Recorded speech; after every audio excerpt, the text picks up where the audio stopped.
Hello, everybody, and indeed, Chicago Tony V here. Good morning. As I record this, it is, Wednesday morning right now. And what's on my mind this morning is actually terminology. I'm really thinking about the term food addiction. And something that used to bother me all the time in Overeaters Anonymous meetings is I felt like people were not being precise enough. People would always throw around the phrase, I'm addicted to food. I'm addicted to food, which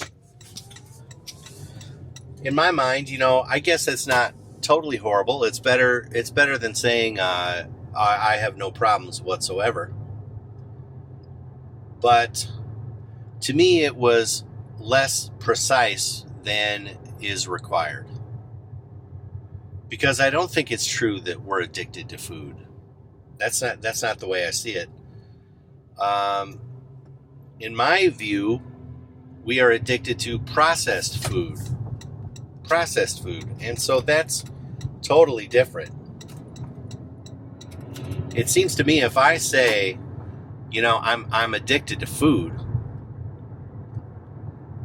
and I have to eat, of course, to stay alive. I have to eat food to stay alive. So what mental state does that put me in, and how useful is that? Because if I just say I'm addicted to food, yet I have to eat, that means I'm going to pick up my addictive substance, 3 times a day or more. And I just don't think that's workable at all. So I think giving it just a little thought leads you to understand, well, really, okay, I'm addicted to processed food, right? I don't even think of that stuff as food. It's food-like substances, right? I was talking the other day about Charleston chews, I don't know what, and Funyuns. I always like to talk about Funyuns. All these Franken-foods just kind of make me laugh, Chicken McNuggets. It's just these crazy Franken-foods. It's not food. It's an industrial end product. Fruit leather, that's a weird one. Chips Ahoy. This is not food, people. So I think it really pays to be specific. And I can remember sitting in Overeaters Anonymous meetings and hearing things like I'm addicted to food. And then I would when it was time for me to share, I would get very specific. I would say I'm addicted to processed food. I'm powerless against processed food. And I would talk about, a bowl of carrots and celery has no power over me. I'm totally fine. I can stop whenever I want to. And oddly enough, I don't know why this is. Maybe my buddy Doug Lyle could figure this out. I'd love to hear his opinion. But oddly enough, oftentimes people would fight back. They would say, no, I could compulsively overeat carrots. I could compulsively overeat celery. And my retort to that was always, hey, problem solved. If you get the same amount of enjoyment, if you have the same addictive cycle for a bowl of raw carrots and raw celery as you do, for a Twix bar, then lucky you. Just eat the carrots and celery, get the, food high that you would from a Twix bar, and you're going to reach a healthy body weight. You're going to be in great shape because of all the phytochemicals, vitamins, minerals, fiber in carrots and celery. Have at it. Problem solved. You have nothing to worry about. And of course, it would fall on deaf ears because the fact of the matter is, That's bullshit. All right? People don't have the same reaction of carrots and celery and baked potatoes and apples, as they do Doritos. It's completely different. So I found it always very curious that I would get that pushback, and people would kind of fight me on this and say, no, I'm addicted. I could have addictive behavior to carrots. I always found that so interesting. In my own experience, I find things like carrots and celery, real food, to be incredibly useful in the fight against processed food addiction, right? Because the more real food that I ingest, first of all, the less space exists in my stomach for things like Funyuns and Bugles. Bugles, that's a weird food, right? Whoever thought of that shit? Bugles? It doesn't even look like a bugle. It looks like a dunce hat, doesn't it? That's more apropos. Here's my big word of the day, apropos. So the real food takes up space because it has bulk. Real food is what my satiety mechanisms can actually accurately react to. If I eat only real food, then my internal mechanisms beautifully turn off my hunger drive by the time I need it to turn off. In that talk, that Doug Lyle talk I referred to in a recent video, How to Lose Weight Without Losing Your Mind, Doug talks about something he calls Yowell circuits.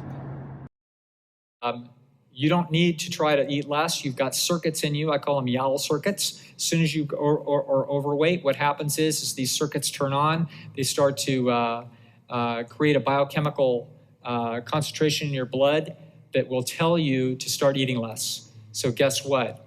You don't have to consciously eat less. All you have to do is eat an appropriate calorie-dense diet, and your body will take the weight off by itself. The job is not to consciously eat less. That is not how we lose weight. What we have to consciously do is reduce the concentration of the food down to appropriate levels, and it will take care of itself. That is how you lose weight without losing your mind. YOWEL, Yowell circuits. It stands for you are overweight, eat less.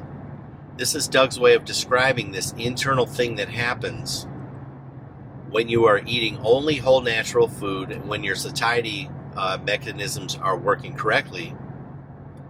Doug said these Yowell circuits will turn on and actually cause you to eat less, and you will naturally reduce weight down to a healthy body weight. Sounds pretty awesome, doesn't it?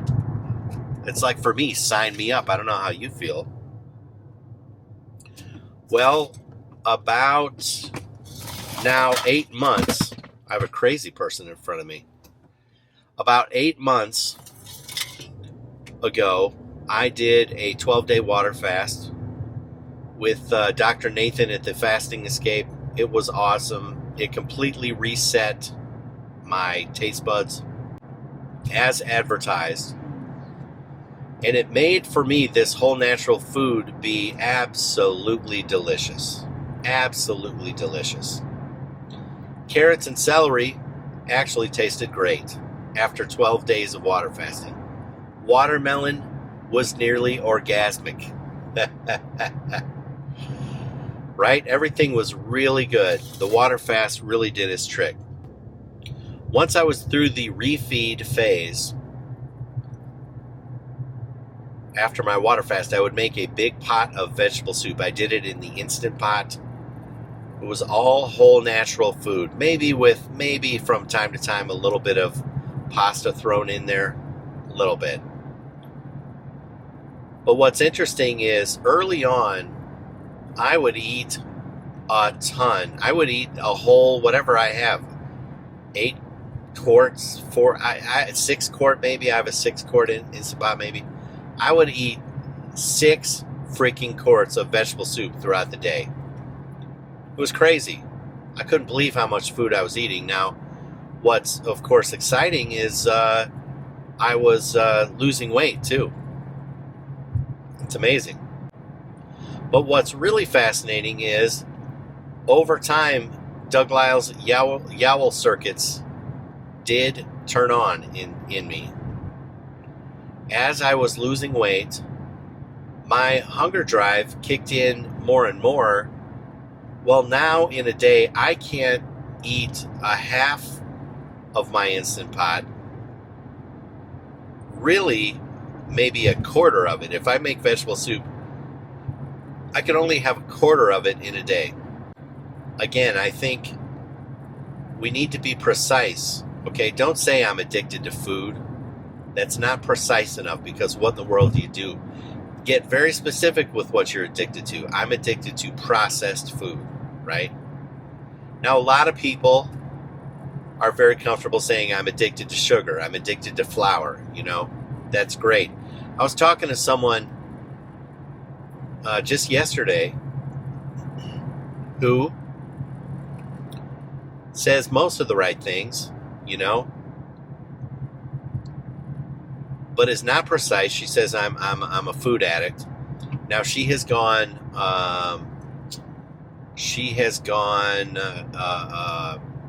what's the meat thing? Keto, maybe carnivore or keto. I can't remember.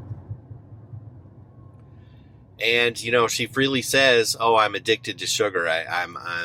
It's horrible. I have a horrible sugar habit," which is great. But she also said, I said, "What'd you eat yesterday?" She said, wings, "Oh, what flavor did you have?" "Oh, barbecue." It's like, well, guess what? You just had a bunch of a bunch of sugar, right? And the whatever breading was on the wings or whatever, it's just processed crap, right? So, in my mind, I always wanted to reach a state of complete abstinence from processed foods, so then I could reassess and kind of see how I feel. See, what does it feel like? My friend who ate all the barbecue chicken wings yesterday, I think maybe in her mind actually thinks that she is eating a very clean diet, but it's actually not the case. She's ingesting a bunch of sugar. Now, is it less sugar than if she had her face in a gigantic bowl of Fruit Loops? Yeah, probably. I'm sure it is. Yeah, but nevertheless, she's still ingesting an addictive substance. And what happens? All right, what does everyone know about addicts, such as alcoholics or drug addicts?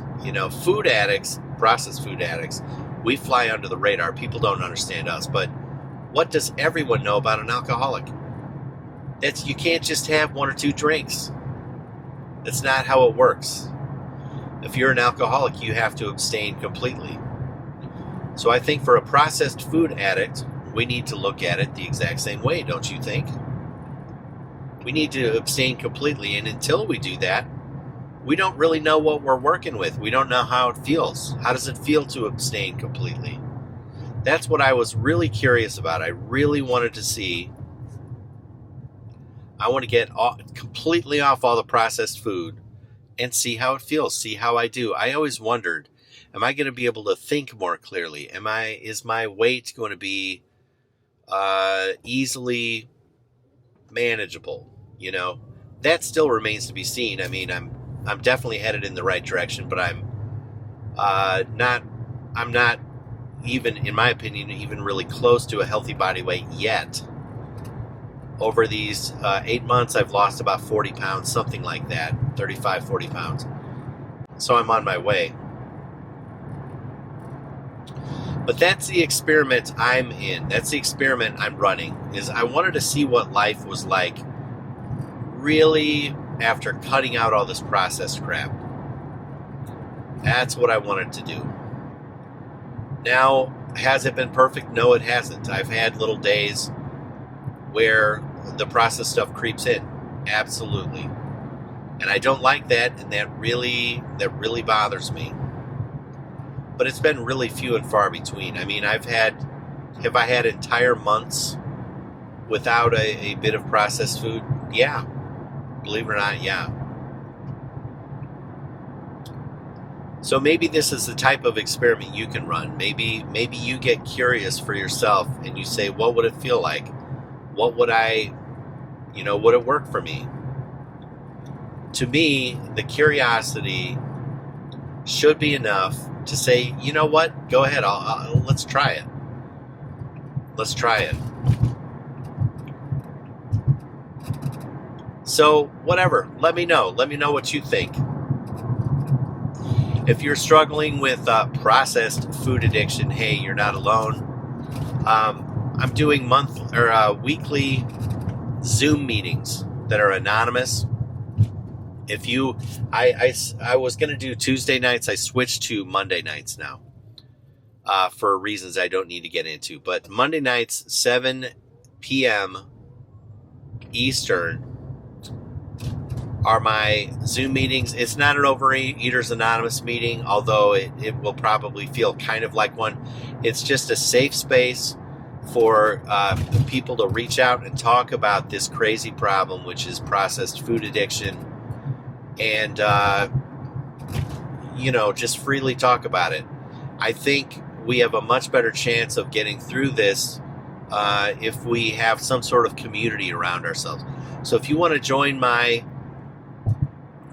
free Zoom meetings, you're more than welcome. I don't care if you're in Overeaters Anonymous, out of Overeaters Anonymous. I don't care. I don't care if you're vegan, if you're vegetarian, if you're carnivore. Doesn't matter. If you're dealing with processed food addiction, you're welcome. Email me. My email is ChicagoTonyV, like vegetable, @gmail.com. And I will send you the Zoom invite, and would love to have you. Okay? Well, I'm at the old Trader Joe's to pick up some greens. I ran out of greens, so I got to replace. You got to do what you got to do. When you run out of stuff, you got to replace them.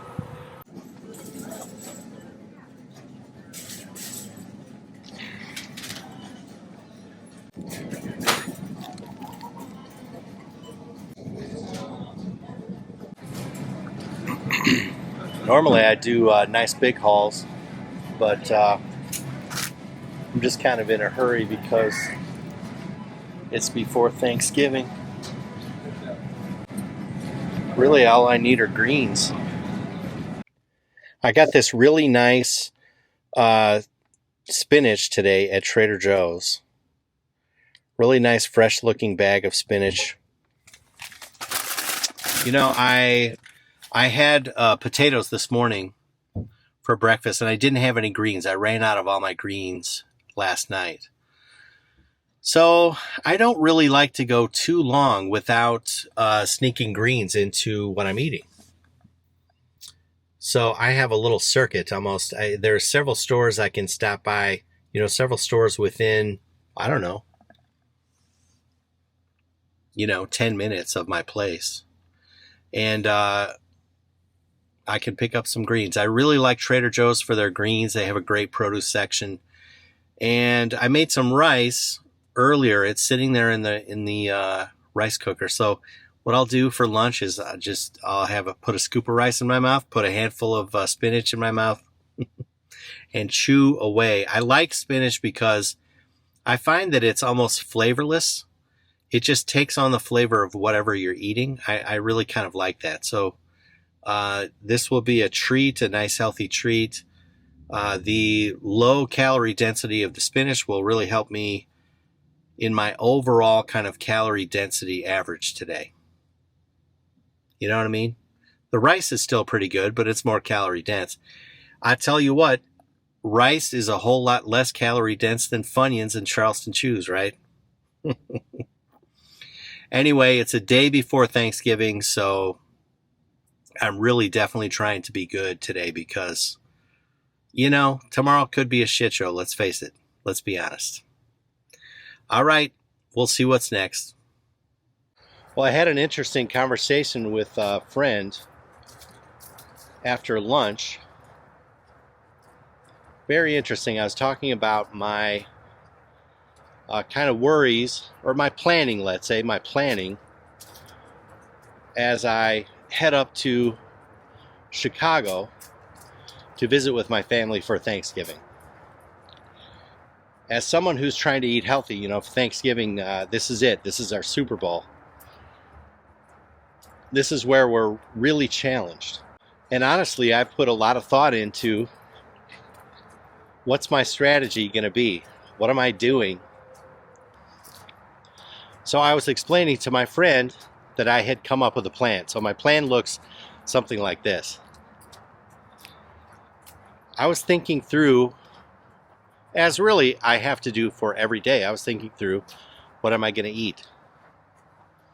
Because for a guy like me, if I touch processed food, it's going to be a slippery slope and really lickety split. I'll be up 50 pounds, you know, before you even know it. So anyway, I was explaining my plan, my food plan, to my friend. And my plan is this. I'm going to leave for my mother's house in a little bit, this afternoon. Let's say this afternoon. I'm going to arrive up in Chicago a little bit after dinner time. I'm going to be careful to have dinner on my own terms and not let my mother feed me, to be totally honest. And the reason for that is, you know, I need control. She's a normie. Well, she's not a normie, but she doesn't have the same food goals, let's say, around processed food that I do. So it's better if I just control my own meal tonight for dinner. Anyway, I was saying to my friend, here's my plan. I'm going to head up to Chicago, and when I get a little bit hungry, I'm going to stop at a Chinese restaurant and I'm going to get steamed rice, and I will pair it with apples. I'm going to bring apples with me, and problem solved.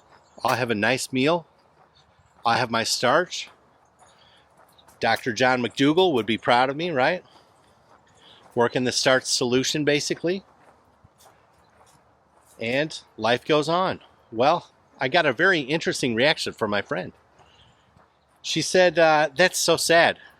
That's so sad. Sad? That's what she kept saying. That's so sad. I pressed her. I said, why? Why is it sad? What's going on?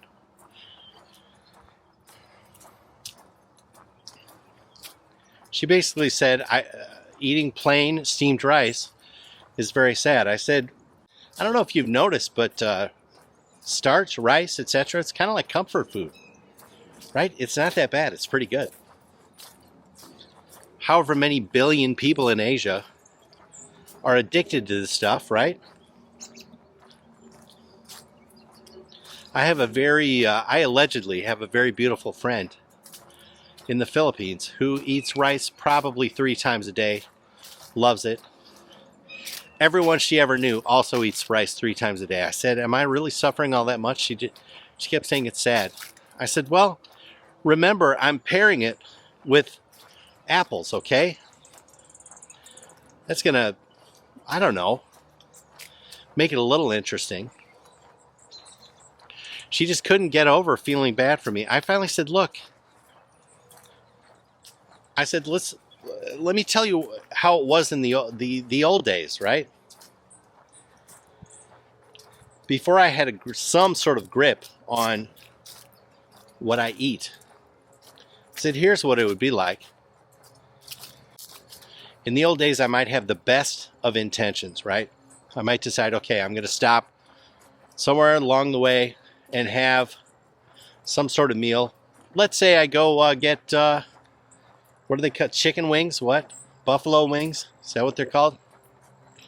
Let's say I determined I was going to do that. And maybe I had the best of intentions. Maybe I could be a good boy, etc., etc. I intend to just have a dinner of wings and whatever, celery, carrots, maybe even a salad, who knows. But here's the thing. There's going to be some sort of hooch in there somewhere, right? There's going to be something sugary in the wing sauce. There's going to be something sugary in the salad dressing. It's just going to be doctored up, and at the end of the day, it's going to be what it always is, which is processed food, and it's going to trigger something in me. That's the old days. So I would have that meal. Let's say I go to BW3's or something like that, some sort of crappy Franken chain, and then what would I do? Well, I would then stop at truck stop in short order. You know, it wouldn't take me too long, and I'd go in. Maybe even I would say to myself, I'm just going to tinkle. I'm just going into this truck stop to tinkle. But remember, I will have inside of me some sort of process, some sugar, something that just sort of gets at me. And it gives me the idea, you know what sounds good right now? You know, whatever, one of those rotisserie hot dog deals. A box of Pop-Tarts, that sounds pretty good. Whatever, give me a bag of Doritos, Sun Chips, whatever the hell. Anyway, what I'm saying is, with the way my mind works, I would be just off and running. Off and running. I'd be a madman. Then I would eventually stop at the next truck stop, and then the next truck stop. And I would feel like just absolute poop. How do I know this? I know this because I've done this type of behavior over and over and over and over. So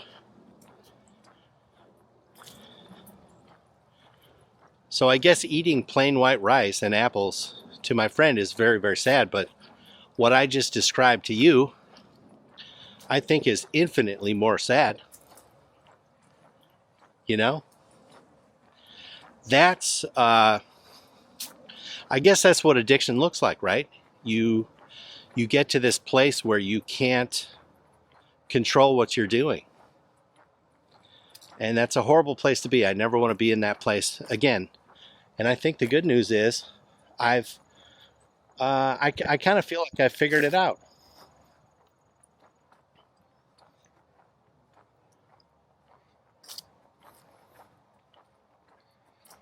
The good news is I feel pretty confident that I don't have to live that way anymore. You know, I feel like through lots of hard work, study, trial and error, trying and failing, I guess that's what trial and error is. I've kind of found a way of life that works pretty well for me. It's pretty cool.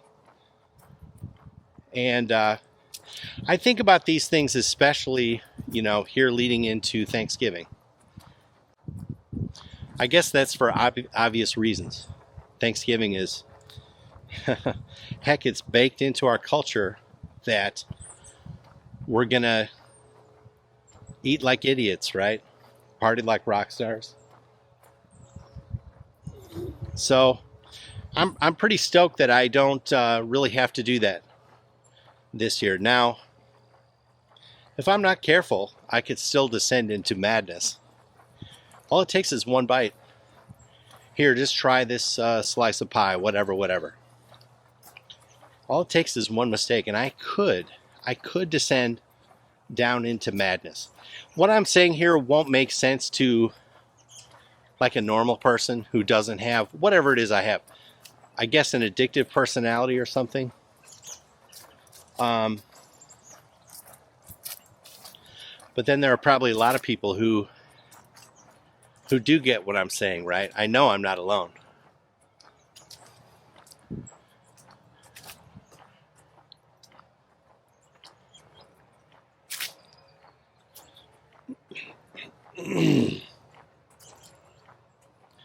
It's kind of weird now that I think about it. You know, Thanksgiving, let's go back, I don't know, 5 years. This was for me, this was party time. This would be something I guess I would totally look forward to. You know, because it's like allowable to party with food. It's allowable. So, thank goodness I don't have to be like that anymore. So just for fun, maybe we can review what my day has been so far. You know, when you're dealing with the modern food supply and you're trying to eat healthy, whatever it is, maybe you're doing the McDougall plan, maybe you're following Joel Fuhrman, whatever. Obviously, a huge key is, what am I eating today? You know, that's of the utmost importance. So what have I eaten today? Well, this morning I had about 2 baked red potatoes. They were nice size, pretty big, and I had them with mustard. Now, Alan Goldhammer would maybe chastise me a little bit because what's in the mustard, right? A little salt. Well, that's less than ideal, but it is what it is. Anyway, that was my entire breakfast. What did I have for lunch? Well, I showed you a little earlier that I bought spinach to have with rice. So I had basically steamed white rice that was flavored with a little vegetable broth, low sodium, and some no salt or low salt seasoning, Mrs. Dash. I believe the garlic blend is what it was. That's it. Dinner, I'm going to be on the road. I'm probably going to have white rice and apples, like I said. So that's my food for the day. I also like to try to get exercise each day. Some of that's happening right now. I'm walking. Who knew? I have also done my rowing machine a bit today. So today's pretty good. Today's pretty good. I'm definitely at a place in life where I'm in a routine. All of this feels pretty routine. What I eat feels a lot of people would think I'm being very restrictive or I'm missing out. How could you derive any pleasure? It's actually not true. It's not true. My meals today have been very filled with pleasure. Part of the trick is you let yourself get hungry. What a concept, right? I'm not saying starving, famished, but nice and hungry. So that just kind of wakes up the taste buds and everything tastes better, in my opinion. But the other thing is, because I'm not playing around with processed food, I mean, the stuff I eat is the most exciting stuff I eat. There's nothing competing with it. And I think that's a pretty good way to be. So routine. If you are like me at many points in my life before I kind of finally got into a rhythm, if I had to bet on myself, I'd say there's no way I can never figure it out. Can I go a day without sugar? No way. But it turned out not to be true. I can go many, many, many days without sugar. I'm kind of on my way. It's pretty good. So if you're in that place, whatever, I hope this video maybe gives you a little hope. And you don't have to be perfect today, but maybe you can just start today. I talked in my last video about some of the ideas for just starting. So Anyway, that's a day in my life of my whole food plant-based journey, focusing on calorie density as a way to achieve a healthy body weight one of these days. I'm slowly but surely getting there, okay? All right. Be safe on Thanksgiving. Don't do anything crazy. No matter what, do not beat yourself up. Don't beat yourself up. Doesn't matter. No one's going to be perfect. You're going to make mistakes. Just easy does it. Tomorrow's another day, okay? All right. I like you. Thanks for watching. See you later.